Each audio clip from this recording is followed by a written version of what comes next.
हरे कृष्णा। श्रीमद् भागवतम का 42वां अध्याय। श्री कृष्ण का कुब्जा के ऊपर कृपा करना। हम लोग श्रवण कर रहे हैं। श्री कृष्ण बलराम धोबी को, दर्जी को और उस माली को कृपा करके आगे बढ़ रहे थे। रास्ते में ये कुब्जा, एक जो कुबड़ी स्त्री है, जिनका शरीर 3 जगह से बांका है, वो चंदन और लेप लेके जा रही है। श्री कृष्ण ने उनको पूछा, तुम कहाँ जा रहे हो? चंदन किसके लिए है? कौन वो सौभाग्यवान है जिसको ये चंदन तुम लगाती हो? उपजा ने कहा, मैं कंस की सेवा में नियुक्त हूँ। कंस को मैं प्रतिदिन चंदन लगाती हूँ उसके शरीर के ऊपर, और मेरा चंदन उसको कंस बहुत अच्छी तरह से ग्रहण करता है। कृष्ण ने कहा, अगर आप चाहते हो तो हम दोनों को चंदन पहना दो। मुझे और हमारे साथियों को चंदन पहनाओ, लगा दो। और हमको चंदन लगाने से हम लोग तुम्हारा परम कल्याण कर देंगे। तुमको ऐसा प्राप्ति होगी कि कभी ऐसी प्राप्ति और किसी वस्तु से नहीं हुई। तब कुब्जा ने श्री कृष्ण को तुरंत चंदन लगा दिया, जो चंदन कंस की सेवा के लिए बना हुआ था। और प्रेम से उन्होंने चंदन का सेवा किया। श्री कृष्ण के कपाल के ऊपर, गालों के ऊपर और हाथों में चंदन लगा के चित्रकारी कर दिया। दोनों भाइयों को चंदन लगा दिया। उसके बाद कृष्ण ने सोचा, इनको हम कुछ कुछ कृपा करना चाहिए। जैसे दर्जी को और मालिक को तो भगवान ने सारूप्य मोक्ष मोक्ष प्रदान कर दिया, और इस जगत में भी पूरा ऐश्वर्य प्रदान कर दिया उनको जीवन भर के लिए। तो कुब्जा को भी तुरंत कुछ वरदान देना चाहा, तो भगवान ने कुब्जा के पांव के ऊपर अपना पांव रखा और अपने दाहिने हाथ से 2 उंगली से उनका ये जो मुंह के नीचे का भाग है, ठोड़ी बोलते, इसको ऊपर करके खींचा। तो कुब्जा जो टेढ़ी थी, त्रिवक्रा उसका नाम था, 3 जगह शरीर में टेढ़ी थी, जैसे आप फोटो में देख रहे हैं बैकग्राउंड में। वो उसको ऐसा करने से पूरी सीधी हो गई, और भगवान उनको बहुत ही परम सुंदर रूप प्रदान कर दिया कुब्जा को।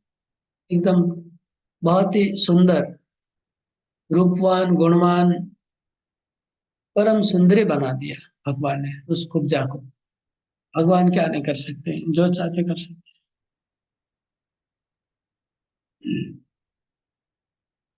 तो बहुत सुंदर हो गई वो, और भगवान का हाथ से स्पर्श प्राप्त हुआ। भगवान ने अपने हाथ से उसको स्पर्श किया, उस स्त्री को। बहुत ही वो अपने आप को भगवान के प्रति समर्पित हो गई, और बहुत ऋणी ऋणी अपने आप को मान रही थी कि मैं भगवान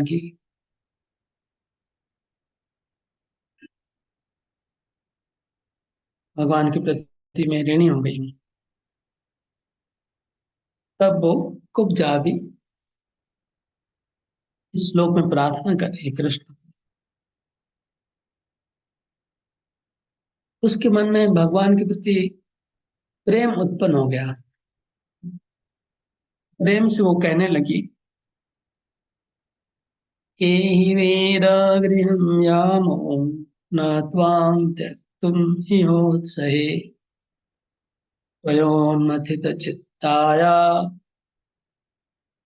प्रसीद पुरुषर्षभ। एहि वीरागृहं यामो न त्वां त्यक्तुं ह्योत्सहे त्वयोन्मथितचित्ताय प्रसीद पुरुषर्षभ।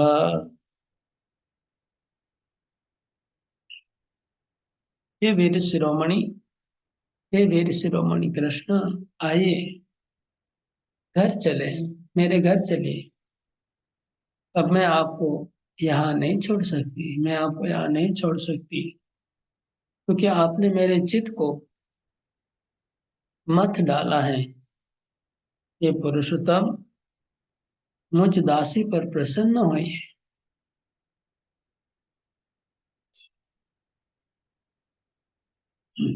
कुब्जा कहती है कृष्ण को, ये ही वीर, हे वीर, आप मेरे घर पधारिए, मेरे घर आइए। मैं तुम्हें रास्ते में नहीं छोड़ सकती हूँ। तुमने मेरे चित्त को, मेरे मन को विचलित कर दिया है, मत दिया है। मेरे पर कृपा करो। उपजा का कृष्ण के प्रति प्रेम उत्पन्न हो गया और कृष्ण को अपने घर ले जाके प्रेम पूर्वक सेवा करना चाहती है। कृष्ण कहते ए ही मतलब चलो। वीर, वीर मतलब जो बहुत उदार है, भक्तों की मनोवांछा पूर्ण करते हैं। गृहम यामो, यहाँ पर जी गोस्वामी कहते हैं कि कृष्ण अगर मानो पूछते हैं कि मैं तो अकेला नहीं हूँ, इतने लोगों को साथ में, बलराम जी हैं, सखा है, सबको छोड़ के जाऊं क्या तुम्हारे घर? तो यामो, यामो मतलब चलो सब लोग चलिए, सब लोग मेरे घर चलो, ऐसा बोलना चाह रही है। गृहम यामो, सब लोग मेरे घर चलो आप लोग, ऐसे बोलना चाहती है। न त्वाम त्यक्तुम इहोत्सवे, इहोत्सव तो कृष्ण मानो कहते हैं कि ठीक है, बाद में कभी आएंगे, आज रहने दो। उसके उत्तर में कुब्जा कहती है कि नहीं नहीं, तुमको अभी, तुम सामने हो, बाद में तुम्हारा तो कोई घर का एड्रेस नहीं है, मेरे पास कोई ठिकाना नहीं है। तुम्हारे साथ संपर्क करना, कांटेक्ट करना हमारे लिए संभव नहीं होगा। तुम तो महान हो, कहाँ रहते हो ठीक नहीं है, इसलिए मैं अभी तुमको अपने घर ले जाना चाहती हूँ। अभी इस रोड के ऊपर मुलाकात हो गया है, रास्ते राजमार्ग के ऊपर मुलाकात हुआ है, बाद में मुलाकात नहीं होगा, वो हम ढूंढ नहीं पाएंगे। अभी मैं ले जाना चाहती हूँ मेरे घर। तो मानो कृष्ण कहते हो कि मेरे को ही जाना है और सब लोग किसी को ले जाओ। तो कहते, त्वया, नहीं, आपके ही प्रति मेरा मन है, आपको ही मेरे घर जाना है। तो कृष्ण मानो कहते हो कि तुम्हें इतने लोगों के बीच में, तुम मेरे को अकेले को अपने घर ले जाना चाहती हो और इस तरह से प्रेम का आदान प्रदान चाहती हो, करना चाहती हो। ऐसा करने से तुमको शर्म नहीं आ रही, लज्जा नहीं आ रही? लोग क्या सोचेंगे? लोग तो हंसेंगे मेरे ऊपर, आपके ऊपर। आपको थोड़ा लोगों का भी तो शर्म व लज्जा रखना चाहिए। उसके उत्तर में कुब्जा कहती है, वयो उन्मथित चित्ताया, ये कृष्ण तुमने ही मेरे मन को उन्मथित कर दिया। उन्मथित मतलब मेरे मन में जो है प्रेम भाव, काम भाव जो उत्पन्न हुआ है, मेरे मन को मथित तुमने कर दिया है। तुमने मेरे मन को मथन मंथन कर दिया है, विचलित कर दिया है, डिस्टर्ब कर दिया है। मेरा दोष नहीं है अगर मैं ऐसी धृष्टता कर रही हूँ, कुछ ऐसा कार्य कर रही हूँ, हाँ, हाँ, बेशर्म का जैसा मैं कार्य कर रही हूँ, तो उसके लिए दोष आपको ही लगना चाहिए, क्योंकि आपने मेरे मन को लुभा दिया है, मेरे मन को आपने लुभाया है। आपने मेरे को स्पर्श किया है अपने हाथों से, आपका स्पर्श प्राप्त हुआ तो मैं, मेरा मन लुभा गया है। मैंने तो नहीं बोला था, इसलिए प्रसिद्ध, तुम दया करो अभी, मेरे ऊपर दया करो और मेरे घर चलो, प्रसन्न हो। फिर कहते पुरुष हर्षभा, तुम पुरुषों में श्रेष्ठ हो, तुम योग्य हो, मेरे को कृपा करने की योग्यता आप में है। इस तरह से कुब्जा कहती है। 11 नंबर श्लोक। एवं स्त्रिया याच्यमानो कृष्णो रामस्य पश्यत मुखं वीक्ष्यानुगानां च प्रहसन्स्तामुवाच। एवं स्त्रिया याच्यमानो कृष्णो रामस्य पश्यत मुखं वीक्ष्यानुगानां च प्रहसन्स्तामुवाच। जब बलराम जी के सामने कुब्जा इस प्रकार प्रार्थना कर रही थी, तो भगवान कृष्ण ने अपने साथी ग्वाल बालों की मुंह की ओर देखकर हंसते हुए कहा।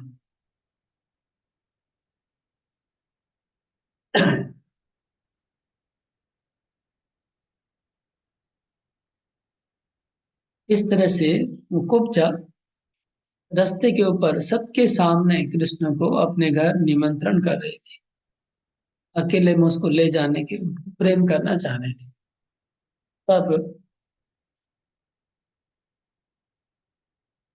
कृष्ण ने एवं स्त्रिया याच्यमान, एक स्त्री होकर के एक पुरुष को प्रार्थना कर रही है सबके सामने, तो कृष्ण ने बलराम की ओर देखा, अपने बड़े भाई की ओर, और बलराम की ओर देख के उसको कृष्ण थोड़ा हंसे। कृष्ण बलराम एक दूसरे की तरफ हंसने लगे। हंसने का कारण क्या था? हंसने का कारण ये था कि कृष्ण बलराम दोनों भाई ये विचार करे कि देखिए, एक स्त्री हम लोग को इस तरह से याचना कर रही है, सब लोग देख रहे हैं, सब लोग क्या सोचेंगे हमारे बारे में। इसलिए दोनों भाई हंस दिए। मुखम च वीक्षानुगानम च, और कृष्ण ने सब सखाओं के प्रति देखा। सखाओं को देखकर कृष्ण जोर से हंसे। जोर से क्यों हंसे? तो चक्रवर्ती ठाकुर लिखते हैं कि कृष्ण ने बलराम और सखाओं के प्रति देख के जोर से हंसे, इसलिए कि देखिए देखिए, मथुरा नगरी की सबसे हंसाने वाली एक मूर्ति यहाँ पर खड़ी है, और हम लोग को हंसा रही है। आप लोग को अभी तक हंसी नहीं आ रहा है? आप लोग अभी तक हास्य रस के सागर में डुबाने के लिए आई है। हास्य रस के सागर में डुबाने के लिए आइए, आप लोग को हंसी नहीं आ रहा है? ये बोल के कृष्ण, ऐसा भाव कृष्ण का था हंसने का। और जीव गोस्वामी भी लिखते हैं कि कृष्ण ने इस प्रकार, कृष्ण हंसते हैं बलराम के प्रति। हंसने का कारण था कि बलराम जी को ये संकेत दे रहे कि मैं हंस रहे इसलिए कि वो बोल रहे तुम ऐसा मत सोचना। बलराम जी को कृष्ण ऐसा आश्वासन दे रहे, ये मत सोचना कि मैं इसकी बात मान के भी इसके साथ चला जाऊंगा, ऐसी बात नहीं। मैं खाली ऐसे ऐसे जोक कर रहा हूँ, इसके साथ मैं जोक कर रहा हूँ, उपजा के साथ। मैं उसकी बातों में आने वाला नहीं हूँ, इसलिए हंस रहे कृष्ण की। देखिए कैसे वो आप लोग के सामने मेरे को किस तरह से बोल रही है। इस ये भाव व्यक्त कर रहे थे कृष्ण बलराम जी की तरफ।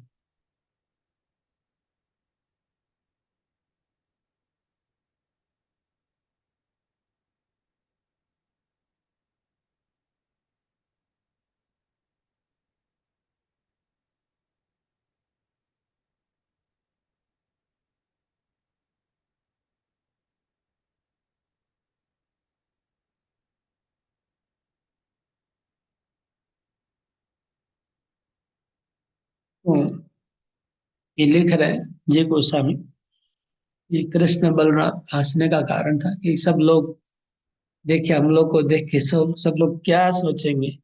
सबके सामने कैसी बात कर रही है कुब्जा, लोग सुनेंगे तो क्या सोचेंगे, इसलिए हंस रहे थे कृष्ण।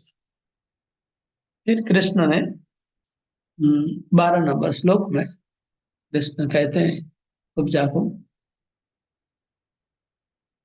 एष्यामि ते गृहं शुभ्रो पुंसामादिविकर्षणम् साधितार्थो गृहाणाम् पान्थानं त्वं परायणम्। एष्यामि ते गृहं शुभ्रो पुंसामादिविकर्षणम् साधितार्थो गृहाणां न पान्थानां त्वं परायणम्। ये सुंदरी, मैं तुम्हारे घर आऊंगा, क्योंकि संसारी लोग तुम्हारे जैसों के घर जाना अपनी मानसिक व्याधि मिटाने का साधन समझते हैं। किंतु पहले मुझे अपना काम तो कर लेने दो। हमारा यहाँ घर द्वार थोड़े ही रखा है।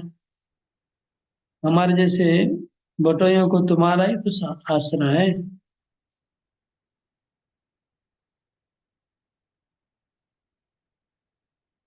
कृष्ण कहते ए श्यामी, जरूर जरूर मैं आऊंगा आऊंगा, अभी नहीं बाद में आऊंगा तुम्हारे घर में। ए गृहम शुभ्रो, तुम इतनी सुंदर हो, तुम्हारे घर कौन नहीं जाएगा ना चाहेगा, क्यों नहीं जाऊंगा। तो यहाँ पर दो बात कृष्ण एक साथ, कृष्ण बहुत दक्ष है, बहुत ही चतुर है, एक्सपर्ट है, एक साथ दो संदेश दे रहे हैं। ऐसा बोल के बलराम जी को ये बोल रहे हैं, ये इंगित कर रहे हैं कि मैं इसको कुब्जा को कुब्जा से बचने के लिए ऐसा बोल रहा हूँ।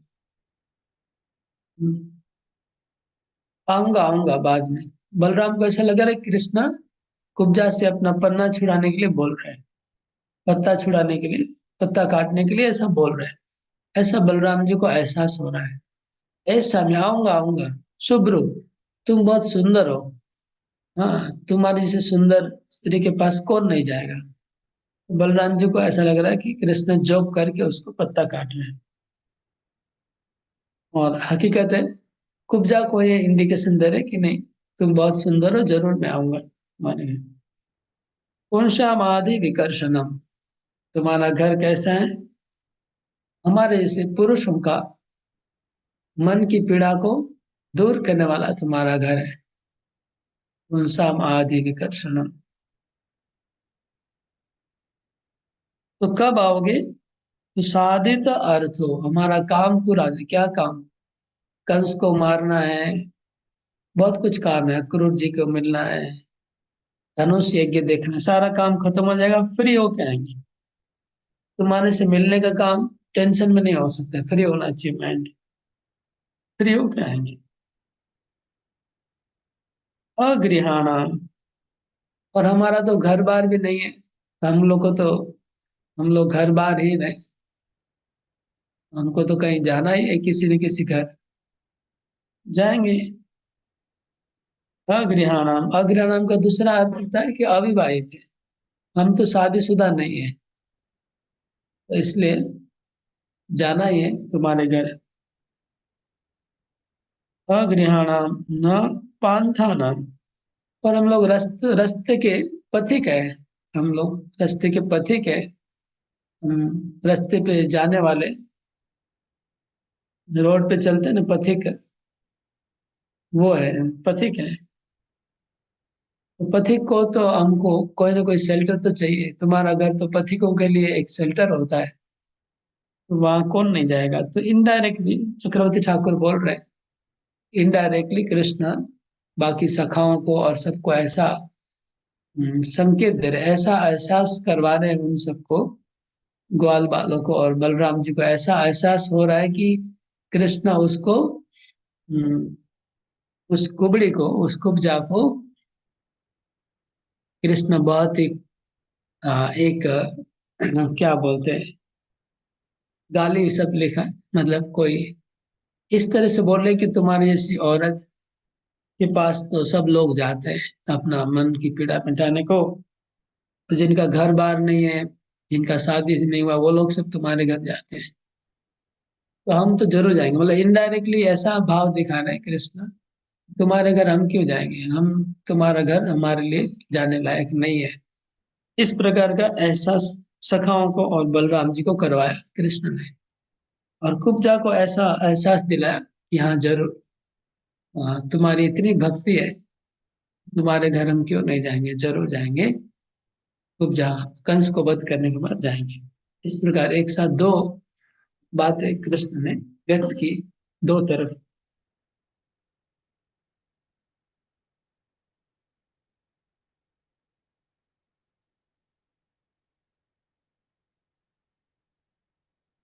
तो कुब्जा को कृपा करके बातचीत करके कृष्ण आगे बढ़ गए। हम देखेंगे बाद में कृष्ण जाते हैं कंस का वध करने के बाद, आगे एक चैप्टर आएगा जब कृष्ण कुब्जा के घर जाते हैं, वो अध्याय भी आएगा। 13 नंबर श्लोक। विसृज्य माध्व्यावाण्यताम् व्रजन्मार्गे वणिक्पथे नानोपायन ताम्बूल स्रग्गन्धे साग्रजोच्युत। इस प्रकार मीठी मीठी बातें करके भगवान श्री कृष्ण ने उसे विदा कर दिया। जब वे व्यापारियों की बाजार में पहुंचे तो उन व्यापारियों ने उनका तथा बलराम जी का पान, फूलों के हार, चंदन, तरह तरह की भेंट उपहारों का उनका पूजन किया। कुब्जा को इस तरह से विदाई देके, कुब्जा को विदाई दिया माधव्या गिरा, मीठी मीठी वाणी से। मीठी वाणी मतलब तुम बहुत सुंदर हो, तुम्हारा घर ही हमारा आश्रय है, उसके बिना हम लोग कहाँ जाएंगे, तो जरूर तुम्हारे घर आएंगे। कंस के वध कैसे मीठी मीठी वाणी से कुब्जा को विदाई दिया। विदाई दे के कृष्ण आगे बढ़े। आगे बढ़े तो बाजार आ गया। वणिक वणिक वणिक मतलब बनिया, व्यवसाय करने वाले वाणिया लोग का बाजार आया। और बनिया के बाजार में क्या, कोई चंदन बिक रहा था, कभी इत्र का दुकान था, सुगंधी का, गुलाल का दुकान था, पान का दुकान था, मालाओं का दुकान था, सब तरह तरह मोतियों की माला, तांबुल और बहुत सारी चीजों की दुकान थी। तो सब बनिया लोग, दुकानदार लोग अपनी दुकान के बाहर अपनी अपनी दुकान की सामग्री लेके खड़े हो गए। और श्री कृष्ण को सबने पूजा की। सबने अपनी दुकान की, कोई पान वाले ने पान दिया, एक मोती की दुकान थी, मोती वाला सुंदर मोती की माला कृष्ण को पहनाई। इसी के बहुत तरह तरह के सुंदर चूर्ण मतलब पाउडर थे, बहुत सुंदर सुंदर पदार्थों के पाउडर बने हुए थे, रंग रंगीन अलग अलग कलर के पाउडर थे। तो उन्होंने भगवान को अर्पित किया।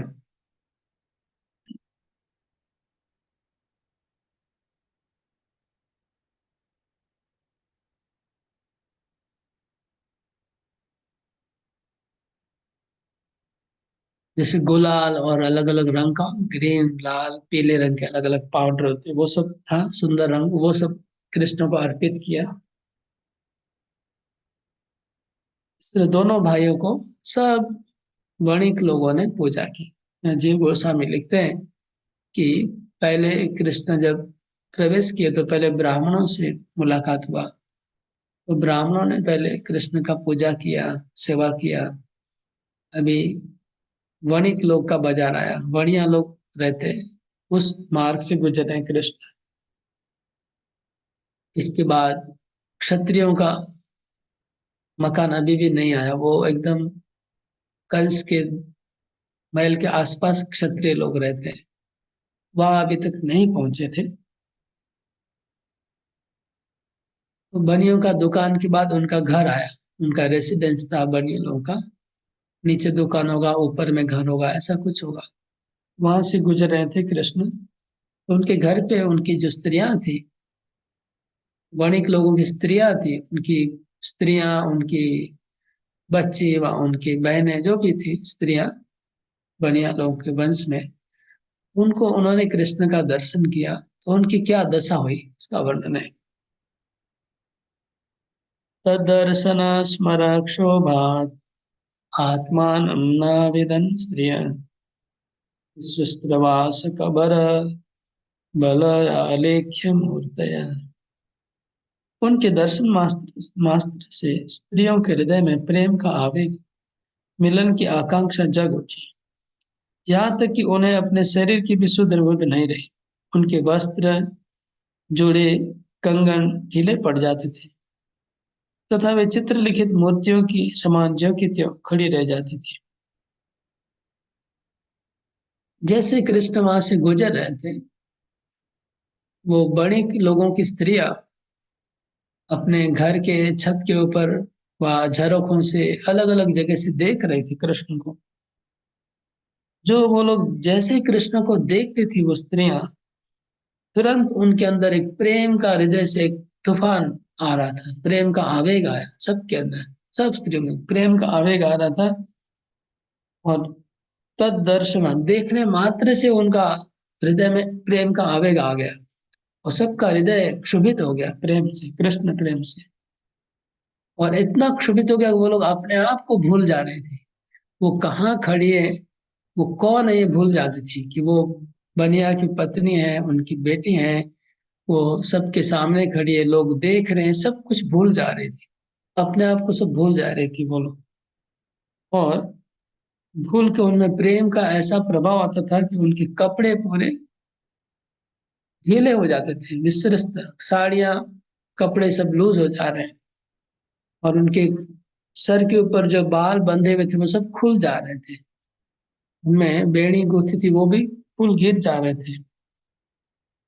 और उनके हाथों में जो कंगन और बावजबंद पहना था वो खिसक के निकल जा रहा था।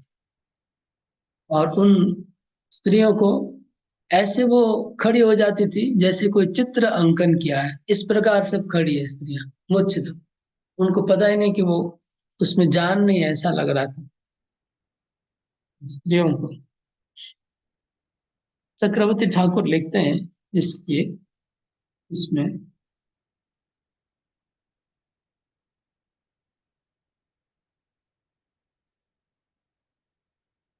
कि आ, जब किसी के हृदय में काम का आवेग आता है, वह प्रेम का आवेग आता है, तो 10 दशाएं होती है, 10 दशाएं प्राप्त होती है।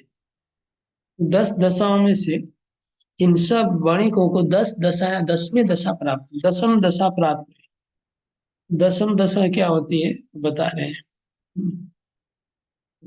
बताता हूँ 10 दशा क्या होती है। पहली दशा होती है चक्षु राग, आंखों से आंखों का मिलना, पहला, पहली दशा। चित्त आसंग, चित्त में आसक्ति हो जाना, हृदय में उनके प्रति आसक्ति होना, दूसरा काम में। तीसरा संकल्प, मन में इच्छा होना, उनसे मिलने की इच्छा। चौथा निद्रा भंग, नींद चली जाना। पांचवा तनुता, शरीर क्षीण हो जाना, शरीर दुबला पतला हो जाएगा काम के वेग से। और फिर दुबला पतला हो गया, फिर विषय निवृत्ति, संसार में मन नहीं लगेगा, किसी विषय में मन नहीं लगेगा, निवृत्ति। उसके बाद कृपानाश, शर्म चली जाएगी, शर्म नहीं रहेगी। फिर उन्माद, उन्माद हो जाना, उन्माद मतलब पागल के जैसा हो जाना। पहले त्रपानाश में भी ऐसा व्यवहार होगा कि जैसे पागल के जैसे त्रपानाश, लेकिन उन्माद मतलब रियली पागल जैसे। और फिर 9 नंबर है मूर्छा, मूर्छित हो जाना। 10 नंबर है मृत्यु, मृत शरीर जैसे मृतक हो गया ऐसा हो जाना। ये दसम दशा है। तो इन वणिक स्त्रियों को दसम दशाएं प्राप्त होने लगी कृष्ण को दर्शन करके। जैसे यहाँ उल्लेख है कि वो लोग ने जैसे ही कृष्ण को देखा, उन सब का कपड़े ढीले हो गए। वो यहाँ पर कृपानाश, वो अपने आप को भूल गई कि वो कौन है, कहाँ खड़ी है। वो बणी की पत्नी है, किसी की पत्नी है, किसने की बेटी है, ये भूल गई। इसका मतलब उनका शर्म नहीं था, शर्म चला गया, लज्जा नाश हुआ। ये 7वीं दशा थी, चक्रवर्ती ठाकुर कहते हैं ये 7वीं दशा थी कि वो लोग भूल गए कि मैं कौन हूं। इसके आगे का सब कुछ हो गया, आसक्ति हो गई, संकल्प हो गया, चक्षु, आंख से आंख मिलाना हो गया, और त्रपाना, शर्म गई जब वो लोग भूल गए कि मैं कौन हूं। तो फिर जब उनके कपड़े ढीले पड़ गए, इसका मतलब वो लोग उन्माद होके मिट्टी पे गिरने लगी, मिट्टी पे गिर के लोटपोट खाने लगी उन्माद होके। तब उनके कपड़े ढीले पड़ गए, बाल, शरीर, सर के बाल भी बिखरने लगे। और जब लिखा है कि उनके हाथ के कंगन, और ये सब कंगन हाथ के लूज हो गए, और कंगन हाथ से निकल जा रहे थे, इसका मतलब शरीर उनका क्रश हो गया। ये आठवीं दशा हो गई, आठवीं दशा। और वो मूर्ति की तरह खड़ी हो गई, इसका मतलब नौवीं दशा, नौवीं दशा में क्या है, मूर्छित हो जाना। वो मूर्छित हो गई थी, मूर्छा प्राप्त हुई, जैसे कि पिक्चर, छवि पिक्चर चित्र की जैसे खड़ी है, तो मूर्छा प्राप्त हो गई। इस प्रकार नव दशा, दसवीं दशा मृत्यु। चक्रवर्ती ठाकुर कहते हैं कि जो कृष्ण प्रेम में प्रेमवती होती है उनको मृत्यु नहीं होता है, दसवीं दशा नहीं होती है, लेकिन उनका अनुभव होता है जस्ट। इस प्रकार कृष्ण फिर आगे बढ़ते हैं। लोगों को कृष्ण पूछने लगे कि ये धनुर्यज्ञ कहाँ हो रहा है। सबको पूछ रहे धनुष कहाँ है, धनुष कहाँ है, पूछते पूछते धनु यज्ञशाला में पहुंच गए। ततः पौरां पृच्छमानं धनुष स्थानम्। इसको हम आगे करेंगे, धनुष का कथन एक साथ बोलेंगे। नाम रखते हैं, हरे कृष्ण हरे कृष्ण कृष्ण कृष्ण हरे हरे, हरे राम राम राम। अगर कोई प्रश्न होगा तो आप लोग कमेंट में लिखेंगे, तो हम उसको देख के कल के क्लास में उत्तर दे देंगे। हरे कृष्ण। प्रभुपाद की जय, उपजा उद्धार की जय।